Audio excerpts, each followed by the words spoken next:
우리가 삶을 살아가다 보면 부득이하게 타인의 물질이나 물건 혹은 이제 돈을 빌려야 하는 경우들이 간혹 살아가다 보면 이제 경험을 하게 됩니다. 근데 이럴 때 우리가 지켜야 할 몇 가지, 우리의 뭐라 그럴까요? 자기의 에티켓이라 그럴까요? 자기가 지켜가야 할 예의 같은 것들이 있습니다. 다른 사람의 물건이나 돈을 빌리면서 이 예의를 지키지 않으면 아주 곤란한 일들이 일어날 수 있기 때문인데요. 먼저 물건을 빌리기 전에는 반드시 허락을 그 주인에게 받아야 합니다. 이 사람에게 제가 이 물컵을 사용해도 될지, 이것을 내가 좀 써도 될지를 허락을 이제 맡아야 하고 물어봐야 합니다. 사실은 쓰는 것은 똑같죠. 이렇게 그냥 물어보고 쓰는 것이나 물어보지 않고 쓰는 것이나 쓰는 것은 같지만 물어보지 않고 쓰게 되면 그것은 절도가 됩니다. 그러니까 이것은 반드시 물어보고 타인의 물건을 허락을 써도 된다 할 때 그 물건을 사용을 해야 합니다. 이제 빌려 이제 주게 되면 그 물건을 내가 언제까지 쓰고 돌려주겠다고 하는 기한을 분명하게 또 밝혀줘야 합니다. 가져가긴 가져갔는데 돌려주지 않는 분들이 있어요. 가끔씩 그런 분들이 있어서 보게 되는데, 그 기한을 정하지 않게 되면 여러분 이것은 사기가 돼요. 가져갈 때는 가져갔다가 약속한 대로 돌려주지 않으면 이거 문제가 있는 거거든요. 그러니까 사기가 될 수밖에 없습니다. 그리고 약속한 시간이 되면 이제 돌려줘야 하는데, 이게 돌려주지 않으면 이때는 날강도가 됩니다. 잘 실컷 써놓고는 조금 써보니까 자기가 좋거든요. 돈도 없어서 돌려주지 않는 것이 아니라 자기한테 있는데 자기의 판단에 따라서 빌린 것들을 돌려주지 않으면 이건 정말 날강도 같은 심보가 되는 것입니다. 무엇을 썼든지 간에 잘 쓰고 난 다음에는 그것을 아주 잘 관리해서 또 잘 손질을 해서 아무 문제가 없도록 이제 그것을 돌려주어야 합니다. 그리고 내게 빌려줬던 그분에게 고맙다는 인사를 꼭 해야 합니다. 이걸 참 내가 요긴하게 썼습니다. 그게 물질이 됐든 물건이 됐든 돈이 되었든 제가 이걸 참 고맙게 사용했습니다. 그 마음속에서 우러나는, 그거 안 빌려주면 어떡할 거예요? 근데 빌려서 썼잖아요. 그러니까 그것에 대해서 감사함의 표를 반드시 하는 것이 우리 인간의 도리요 예의라고 하겠죠. 이렇게 말씀을 드리면 저거 너무 당연한 이야기 아닌가 이렇게 생각하시죠? 근데 그렇지 않습니다. 왜냐하면 제가 도서관에서 이제 일하시는, 대학 도서관에서 일하시는 사서분들을 만나볼 때가 있어요. 근데 이분들이 참 고민이 많아요. 왜냐하면 그 지성인의 상아탑이라고 하는 대학에서 학생들이 책을 빌려 가는데요. 책을 빌려 가서 이제 임기가 이제 기한이 되어서 안 돌려주는 학생도 많고, 그리고 책을 돌려받는데 보면, 책을 살펴보면 이 자기 책이 아니잖아요. 근데 밑줄을 얼마나 많이 그어놨는지. 그럼 남의 책에 밑줄을 그으면 됩니까? 안 됩니까? 보니까 별로 잘 모르시는 것 같은데 절대 그으면 안 됩니다. 이게 지 책이 아니거든요. 근데 줄을 막 긋고 또 하이라이트 색연필 해놓고 그것까지는 그래도 괜찮은데 중요한 책 몇 페이지는 아예 찢어버리는 거예요. 그걸 학생이 이제 왜냐하면 그거만 찢어 놓으면 책을 안 사도 되거든요. 그러니까 이게 자기 책이 아닌데 그렇게 책을 써서 반납을 하니 이 도서관의 대학 사서들께서 이 분통이 터지는 거예요. 도대체 이 대학, 이 지성인의 산실이라고 하는 이 대학이 맞는가? 열불이 나는 거죠. 그럼 그것이 학생들만의 문제가 아닙니다. 학생들만의 문제가 아니어서. 그럼 이거는 사업의 이제 좋고 나쁨은 이제 저희가 판별하지 않고 한 가지 좀 드릴 말씀이 있는데요. 작년에 서울시에서 공공자전거 이제 따릉이라고 하는 이 사업을 하는데, 이제 안전모를 이제 서울시에 다 곳곳에 대여소를 설치해서 자연스럽게 개인이 안전모를 빌려가도록 했습니다. 그렇게 해서 이제 서울 시내 곳곳에 대여소를 설치를 했는데, 무료 대여를 한 지 4일 만에 절반이 없어졌습니다. 이게 지금 학생들 이야기가 아니라 우리의 이야기, 우리 모두의 이야기. 이게 공적인 것이라고 하면 그냥 막 써도 되는, 자기 것인지 남의 것인지 이 분별을 잘 하지를 잘 못하는 거예요. 그럼 이런 일은 서울에만 일어나느냐? 그렇질 않아요. 2014년에 이미 대전에서 이 사업을 한번 했었거든요. 대전에서 이 사업을 했는데 이 사업을 한 지 2달 만에 이 안전모의 90%가 사라졌습니다. 사람들이 이 공적인 것이라고 하면 그냥 막 써도 된다고 이게 자기 것인지 남의 것인지 공공의 것인지를 사람들이 잘 구별을 하지를 못합니다. 그런 것을 봐요. 제주도 같은 데 가면 렌트카 많이 빌려 쓰거든요. 렌트카는 자기 차는 그렇게 안 몰 거예요. 자기 차는 막 아끼고 곱게 운전하면서 렌트카 쓰고 나면 이거는 막 써도 된다고 생각을 해요. 뭐 이렇게 안전턱이 있든 뭐가 있든 그냥 막 운전을 하고 그냥 돌려줘버리는. 이 사실 우리 일상에서 일어나고 있는 일입니다만 이제 이 이야기를 우리 믿음의 이야기로 좀 가져와 보려고 합니다. 여러분, 우리가 영적인 인식과 말씀의 인식을 가지고 가만히 우리 인생을 보면 우리는 모든 것을 지금 빌려서 사용을 하고 있습니다. 원래 내 것이 아무것도 없는 거예요. 우리에게는 물질도 그러하고요. 또 우리가 얻고 있는 이 생명도 그러하고요. 여러분, 생명이 우리의 것이라고 생각하는데 아닙니다. 왜 하나님께서 우리 일정 기간 동안 우리에게 무상으로 임대해 주신 거예요.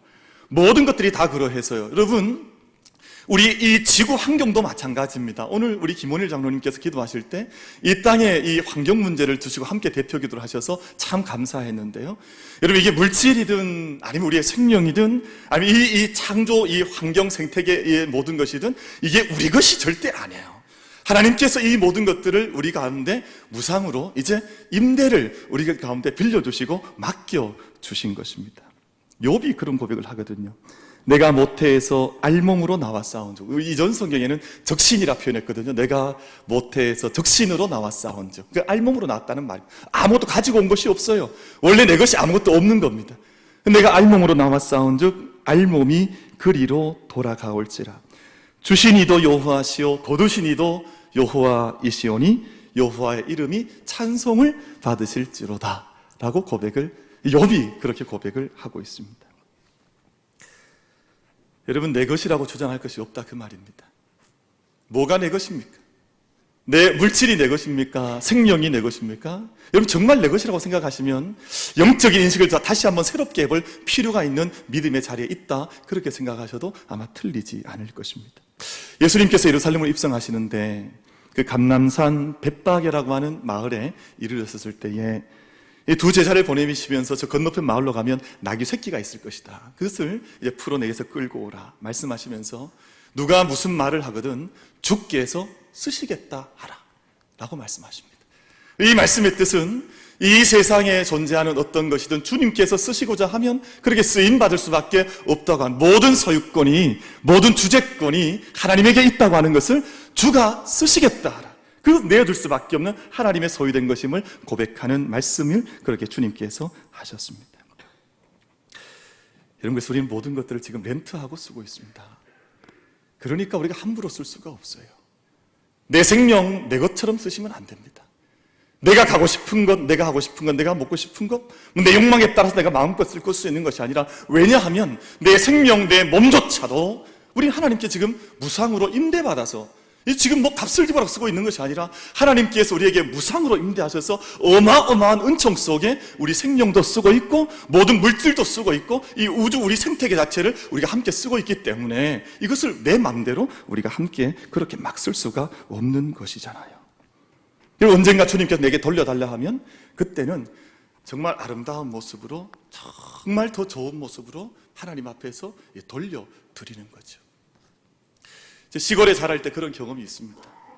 이 시골에 자라면 간혹 이웃들이 이렇게 좋은 선물을 줄 때가 있어요. 예를 들면 이제 옥수수가 다 익었으면 옥수수를 이제 한 바구니를 주기도 하고, 선물로 그냥 은혜로 받는 거예요, 그냥. 그러면 부모님들 모습에 그걸 봤습니다. 그것을 받고 나면 그 그릇을 잘 씻어서 돌려드리기도 하고, 어떤 때는 그 그릇 안에 또 우리 집에서 난 좋은 것들을 그 안에 담아서 다시 돌려드리는 것이죠. 그러니까 이것이 내게 은혜로 임했으면 그 은혜를 어떻게 갚아야 할지에 대한 인식을 가지고 살아가는 것이죠. 하나님께서 이 땅이 이 온 세상을 하나님 창조하시고 우리 손에 맡겨주실 때 얼마나 하나님이 은혜와 사랑 속에 우리에게 이 모든 것들을 맡겨주셨는지 모릅니다. 창세기 1장 28절 말씀을 보면 하나님이 그들에게 복을 주시며 그들에게 이르시되, 여러분, 이 세상은 정말 복된 세상이에요. 왜? 하나님께서 이 모든 것들을 아름답게 창조하시고 그들에게 복을 주시면서 이 모든 것들을 무상으로 그냥 털컥 맡겨주셨다는 뜻입니다. 하나님께서 우리 가운데 맡겨주시면서 복을 주시면서 내가 이 땅 가운데에서 생육해라, 번성해라, 땅에 충만해라, 그리고 이 땅을 다스려 나가면서 바다의 고기, 공중의 새, 땅에 움직이는 모든 생물을 잘 다스려서 이 땅이 정말 바다를 보든 하늘을 보든 이 땅을 보든 모든 세상이 황폐한 땅이 아니라 정말 충만한 땅, 아름다운 땅이 되도록 너희가 이 땅을 그렇게 지켜나가야 돼 라고 하나님께서 우리 가운데 복 가운데 이 모든 것을 맡겨주셨다 하는 그런 말씀이지요. 여러분, 제가 예전에 제가 지금은 이제 교회에서 제공한 사택에서 살고 있습니다. 제가 이제 미국에서 이민 목회할 때는 매달 이제 렌트비를 냈거든요. 방이 조그만했습니다. 방이 이제 미국에서는 이제 원룸, 투룸, 뚜리룸 이렇게 해서 방 한 칸이나 두 칸이냐에 따라서 값이 매겨지는데 제가 살았던 집은 방이 두 칸 있는 집이었습니다. 근데 한 달에 임대료가 약 280만 원 정도 됐던 것 같습니다. 별로 안 놀라신다, 그렇죠? 이게 액수가 좀 작아 보이십니까? 한 달에 280만 원이면 어마어마한 돈인데 그 작은 방 한 칸 빌려서 쓰는데 두 칸 빌려 쓰는데 한 달에 약 300만 원 가까운 돈을 지불해야 했습니다. 그리고 그 방을 빌릴 때 그냥 빌린 게 아니에요. 이 계약서를 쓰는데 계약서가 거의 책 한 권입니다. 책 한 권. 내가 이거 지키겠다, 이거 지키지 않으면 벌금 내겠다, 막 얼마나 이렇게.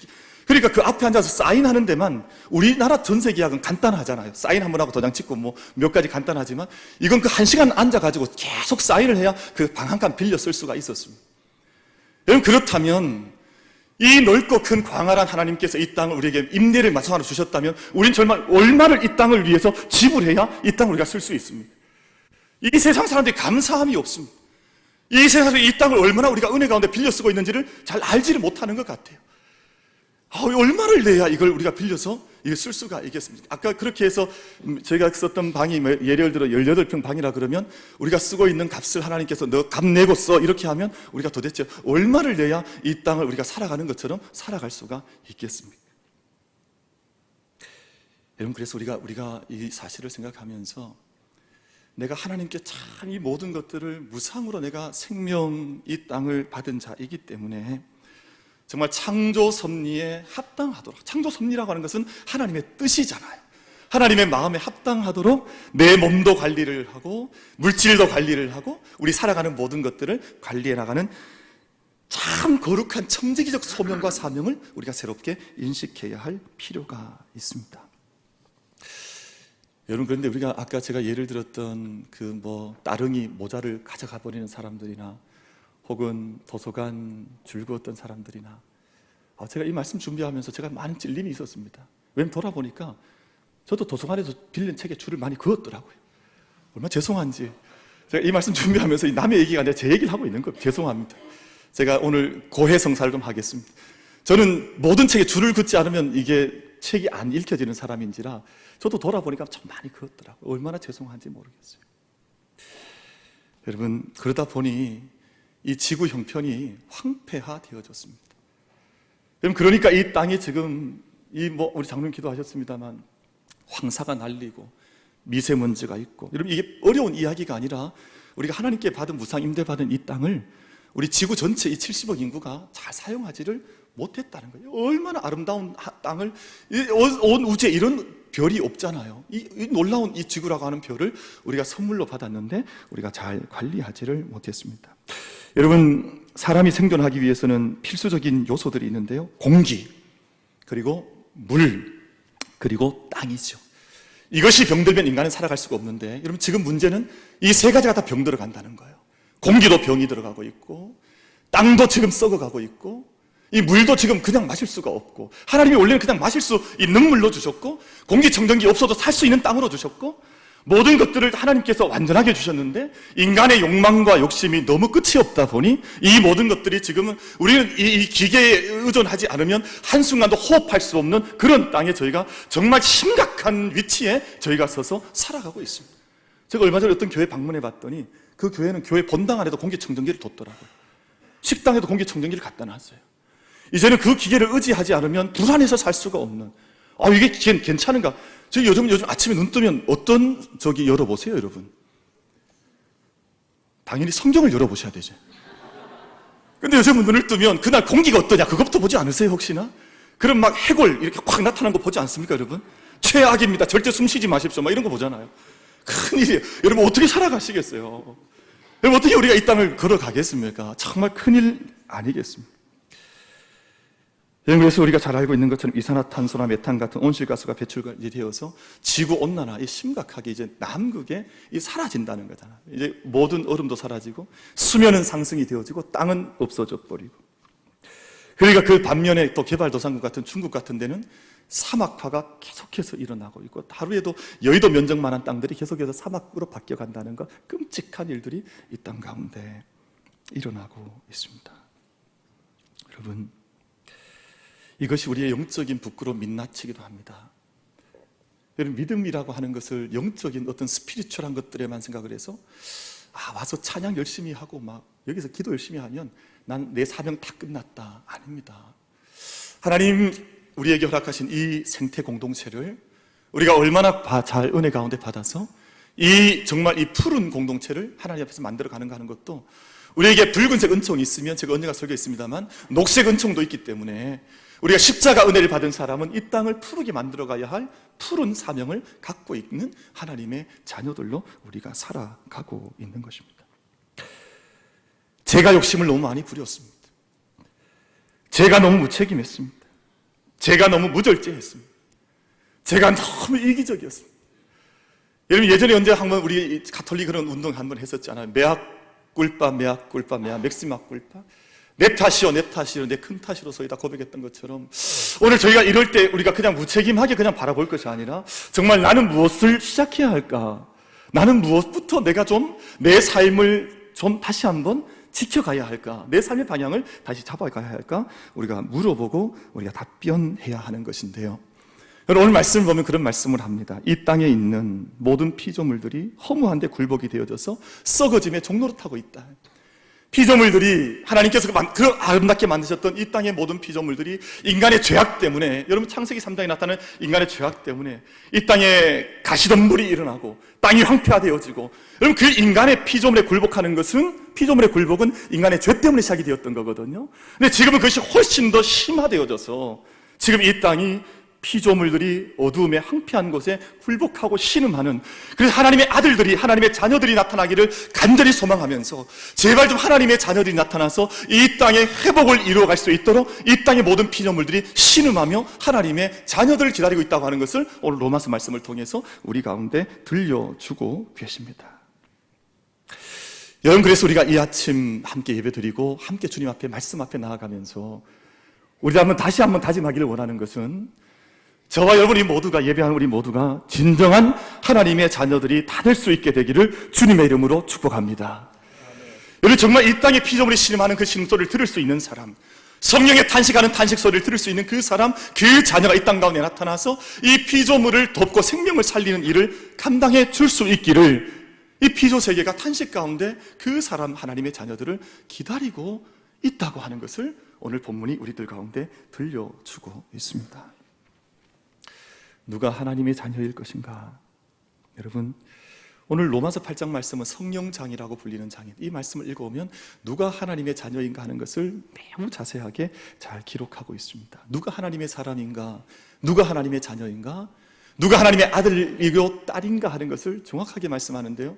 여러분, 다시 한번 축복합니다. 다시 한번 축원합니다. 여러분, 이 자리에 앉아 예배하는 우리 모두가, 예배 참여 우리 모두가 나는 하나님의 자녀라, 나는 하나님의 아들이라, 나는 하나님의 딸이라고 하는 하나님 자녀의 인식을 이 예배를 통해서 새롭게 할 수 있는 축복이 이 자리에 임할 수 있게 되기를 축원합니다. 우리 하나님의 자녀가 되는 것이죠. 여러분, 말씀을 한번 같이 한번 보기를 원합니다. 우리 8장 9절 말씀을 보겠습니다. 말씀 8장 9절 제가 읽겠습니다. 만일 너희 속에 하나님의 영이 거하시면 너희가 육신에 있지 아니하고 영에 있나니 누구든지 그리스도의 영이 없으면 그리스도의 사람이 아니라. 그 사람 속에 그리스도의 영이 있는 사람, 하나님의 자녀라고 말씀합니다. 여러분 14절 말씀을 제가 다시 읽습니다. 무릇 하나님의 영으로 인도함을 받는 사람은 곧 하나님의 누구라 그랬습니까? 아들이라. 하나님의 영이 그 안에 거하시고 하나님의 인도함을 받는 그 사람이 하나님의 아들이라고 말씀을 하고 있습니다. 그리고 오늘 저희가 함께 읽으셨던 15절, 16절 말씀을 보면 하나님을 향해서 아버지라고 고백할 수 있는 그이가 하나님의 자녀, 하나님의 아들들. 그러니까 사실은 여러분 하나님의 자녀가 누구냐 하면 그 심령 속에 하나님의 영이 거하시고 또 그 영이 인도하시는 대로 삶의 모든 길을 순종하며 그 길을 걸어가면서 하나님을 향해서 아바, 아버지라고 고백할 수 있는 그이가 하나님의 자녀라고 말씀을 하고 있습니다. 어떤 청년이 이제 군에 입대를 했대요. 근데 이 청년이 아주 신실한 청년이어서 이제 군에 입대를 해서 훈련소에서 훈련을 잘 받고 그리고 훈련소에서 이제 훈련 받은 후에 자기 자대로 이제 배치를 받았는데 이 청년이 너무너무 기도가 고픈 거예요. 기도를 하고 싶다. 그래서 이제 중대장께서 이제 소원 수리하는 날 이제 신병들한테 소원 수리를 받잖아요. 근데 이 신병 소원 수리는 잘 들어줘야 되는데 안 그러면 탈영을 하기도 하고 그렇기 때문에 잘 들어줘야 되는데 보니까 신기한 재미있는 소원 수리가 하나 올라왔습니다. 저는 새벽 4시에 보초를 꼭 서고 싶습니다. 이상하잖아요. 보통 이제 이런 소원 수리는 없거든요. 내가 제 애인이 보고 싶습니다. 애인을 데려와 주십시오. 이런 것도 쓰고 하는데 이 친구는 새벽 4시에 보초를 쓰고 싶습니다. 이상하다 싶은데 그래도 이제 신병의 소원이니까 들어지지 않을 수가 없고 또 고참들은 이런 소원 수리 들어오면 정말 좋아하거든요. 왜냐하면 새벽 시가 제일 힘든데 그때 이 소명이 서겠다 그러니까 세워 줬습니다. 그리고 이 청년이 이제 새벽 보초를 서면서 자기가 신앙 안에서 생활하다 이제 군에를 왔으니까 기도를 시작을 하는 겁니다. 새벽 4시에 계속 이제 하나님 부르고 이제 아버지 부르고 막 이렇게 기도를 하는데 며칠 기도하다 보니까 휴가가 나온 거예요. 특별한 휴가가. 이상하다. 내가 기도를 하니까 하나님께서 나를 사랑하시는가? 해서 이제 휴가를 3박 4일을 잘 갔다가 잘 돌아왔습니다. 중대장님이 다시 불러서 자꾸 묻는 거예요. 너네 집에 갔더니 아버님이 괜찮으시더냐고. 그러니까 아버님 괜찮으시다고. 정말 아버지 정말 괜찮으시냐고. 아버지 정말 괜찮으시다고. 이 중대장 마음속에 이상한 생각이 든 거예요. 왜냐하면 그 청년이 새벽 보초를 서는데 한번 그 옆에 이제 감독을 나갔다가 이 청년이 누가 보초 서는 쫄병 하나가 서서 계속해서 아버지 이 쫄병이 군에 입대했는데 아버지가 집에 편찮으신데 쫄병이가 말도 못하고 지금 저러다가 혹시 탈영할지 모르겠다. 그래서 3박 4일 휴가를 준 거예요. 근데 이때 불렀던 그 아버지는 사실 그 아버지가 아니라 저 아버지잖아요. 그래서 이 지금 중대장 그걸 잘 모르는 거예요. 이 청년 마음속에 아버지를 부른 거예요. 아버지. 그의 마음속에 성령께서 임하시고 또 성령께서 그 길을 인도해 가시고 또 아버지를 오늘 아버지라 부를 수 있는 그 하나님의 자녀들 정말 그 마음이 있으면 그 하나님의 인도함을 받으면 우리에게 허락받은 이 땅을 이렇게 쓸 수 있겠습니까? 하나님께서 우리에게 주신 어떤 땅인데 하나님께서 우리에게 어떻게 세계를 주신 땅인데 내가 그 아버지를 하나님으로 고백하면서 이 땅을 우리가 마치 내게 속한 것처럼 그렇게 황폐하게 이 땅을 만들어 갈 수가 있겠습니까?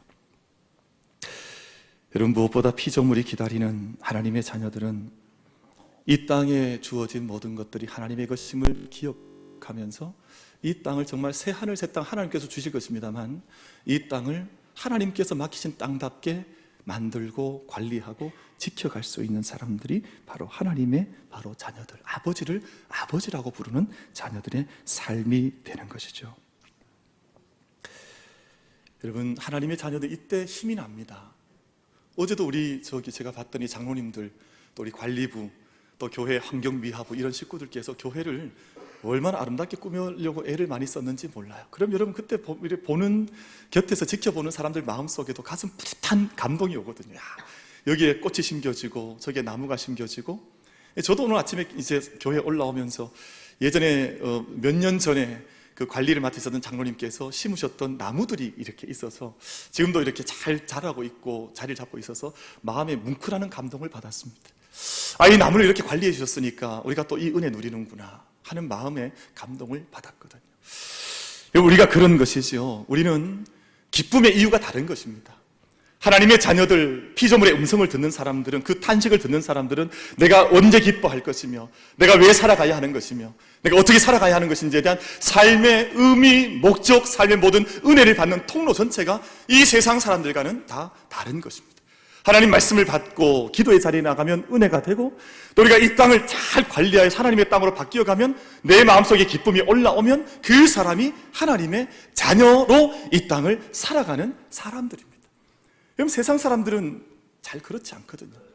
세상을 황폐하게 만들어 나가도 아무런 거리낌이 없고, 자기가 아무도 보지 않는다 생각하면 막 쓰레기 버리고 막 생명들과 나무를 꺾어 놓아도 아무런 거리낌이 없고, 그저 이 땅에 있는 음주 가무 누리면서 그냥 그것이 자기에게 은혜가 되면 그건 세상의 영이죠. 세상의 사람.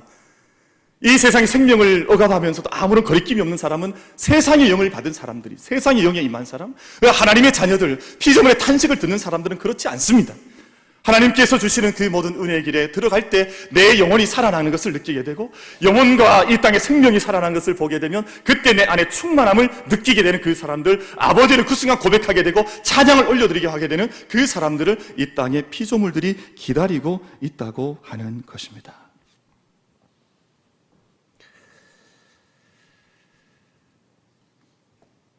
여러분, 그래서 우리는 소명이 다릅니다. 우리 살아가는 목적도 다른데요. 우리는 이 땅에 지금도 탄식하는 이 피조물들의 고통에 우리가 귀를 열어야, 오늘 사도 바울이 로마서를 쓰셨는데요, 사도 바울 기전에는 피조물의 탄식 소리가 들려왔습니다. 이 세상의 어둠 가운데 종노릇하고 있는, 썩어가는 세상의 종노릇하는 피조물의 탄식 소리가 그의 기전에 들려왔습니다. 여러분, 그리고 우리 믿음의 사람, 하나님의 자녀는 성령의 탄식 소리를 듣는 자들입니다. 성령이 말할 수 없는 탄식으로 우리를 위하여 기도하신다고 하는 이 주님의 마음을 듣는 자들이 하나님의 자녀들입니다.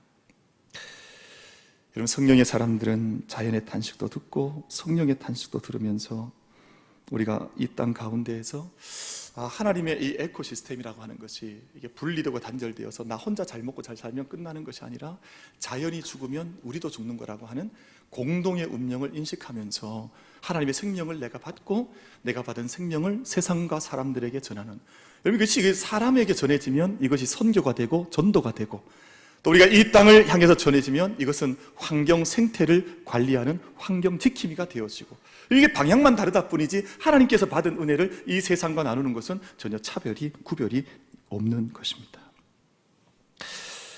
그래서 저희가 오늘 사순절 첫째 주일을 시작을 하면서 우리 교회가 우리의 삶의 자리에서 실천할 수 있는 것들을 몇 가지를 실천을 좀 해보려고 합니다. 여러분, 생태 문제는 참 계란으로 바위치기 같은 일입니다. 이것이 정말 이 땅에 사는 70억 인구가 함께 각성하지 않으면, 여러분, 한 사람이 자기 땅 황폐하게 하는 것은 일도 아니거든요. 근데 다 함께 새롭게 인식해야 해서 정부도 달려들어야 하고, 또 기업도 함께 참여해야 하고, 개인도 이 모든 책임을 질 때 사실은 이 하나님 주신 이 땅을 우리가 지켜갈 수가 있겠습니다만, 여러분, 그래도 우리 기독교인들에게 먼저 책임이 있습니다. 우리가 먼저 해야 합니다. 기독교인들이 먼저 수고로움을 감당해야 합니다. 왜냐하면 믿지 않는 세상의 영을 받은 사람들은 이 세상이 자기 거라고 생각하니까 마음껏 써도 괜찮지만, 우리는 그렇지 않습니다. 우리 하나님을 고백하는 사람들이요, 하나님께 이 것을 돌려드려야 할 것이라고 하는 것을 믿는 사람들이기 때문에 우리는 이 모든 것들을 먼저 해야 할 사명을 우리가 가지고 있는 것입니다. TV 보니까 그런 광고가 있더라고요. 어떤 어린아이가 우리 아빠는 지구를 지킨다고, 보니까 경동보일러 직원이에요. 우리가 경동보일러 직원들이 다 하니까 우리가 어떻게 우리의 선에서 어느 정도 지구를 지킬까 우리가 고민을 해봐야 되겠습니다만, 이번 기간 동안 우리 탄소 금식이라고 하는 이 운동을 우리 각자가 저마다 해보려고 합니다. 그래서 주보를 오늘 여러분 보시면 그 주보 광고를 안에 오늘부터 앞으로 이어지는 6주간 동안 우리가 이 땅을 살리는 일에 적어나마 우리가 개인적으로 참여하는 탄소금식 운동을 좀 소개를 하고 우리가 함께 같이 하려고 합니다. 그래서 오늘은 이번 주간은 소비금식입니다. 내가 사는 것들도 줄여보는 것입니다. 소비를 금식을 하고. 둘째 주는 전기를 금식하는 겁니다. TV도 좀 뽑고, 우리가 좀 뽑아놓을 수 있는 것들은 계속해서 좀 뽑는 것이죠. 저도 조금 전 예배 올라오기 전에 컴퓨터 스크린도 끄고 올라왔습니다. 저마다 실천을 해보는 것입니다. 내가 뭘 실천해 볼 수 있을까? 코드도 한 번 더 뽑는 것입니다. 이게 전기 금식입니다. 그리고 플라스틱 금식을 좀 해보는 것입니다. 종이도 금식을 하고, 고기도 금식을 하고, 욕망을 금식을 하고, 대신에 기도의 불을 켜고, 이게 사순절을 보내는 믿음의 성도들이 합당하게, 마땅히 우리가 함께 나아가야 하는 영적인 금식의 차원으로 이런 훈련들을 함께 해보고자 합니다. 여러분, 그래서 우리가 이 땅을 떠날 때에는 흔적도 없이 떠나야 됩니다. 여러분, 저는 이 말씀 묵상하면서 그런 생각했는데 너무 많은 건 남기지 않았으면 좋겠다. 자기의 삶을 두고 갈 때, 여러분, 운동선수들이 이제 경기장에서 운동할 때 락커룸 빌려 쓰거든요. 락커룸. 그 자기 방이 아닙니다. 근데 그 락커룸을 쓰고 나서 엉망으로 만들어 놓는 그런 국가와 그런 팀들이 있습니다. 근데 제가 그 사람들 별로 좋아하진 않는데, 일본 선수들은 락커룸을 쓰고 나면 자기가 들어올 때와 그거보다 더 깨끗하게 락커룸을 만들어 놓고 나가는 거예요. 그리고 이제 편지 한 장 남기는 겁니다. 좋은 락커룸을 우리에게 제공해 주셔서 주체들에게 감사하다. 저는 일본 사람들 별로 좋아하진 않습니다만 그런 거 보면 참 배우고 싶어요. 귀하다 싶어요. 여러분, 이 땅에 우리가 왔습니다. 우리가 이 세상 떠나서 하나님 나라 안으로 들어갈 때 사람들이 참 이름 남기려고 하고 이름도 남길 것도 없습니다. 뭘 그렇게 이름 남기려고 그럽니까? 하나님 나라가 하나님께 다 인정하실 텐데요. 우리가 이 땅에 이름 남기는 것 우리가 자꾸 고파하지 말고 생명책에 하나님의 이름 기록된 것을 기뻐하면서 하나님 말씀을 따라 원칙을 따라 우리 믿음의 길을 달려가기를 소망할 수 있는 우리 모두가 다 될 수 있게 되기를 주님의 이름으로 축복합니다. 그리고 우리가 이 땅 언젠가 떠나게 될 때에 정말 우리가 녹색 그리스도인이었다. 우리 만민교회는 녹색 교회였다. 이 땅 살리는 십자가 전하는 교회요. 이 땅 살리는 교회였다고 하나님께 칭찬받을 수 있는 교회요. 성도가 다 될 수 있게 되기를 주님의 이름으로 축복합니다.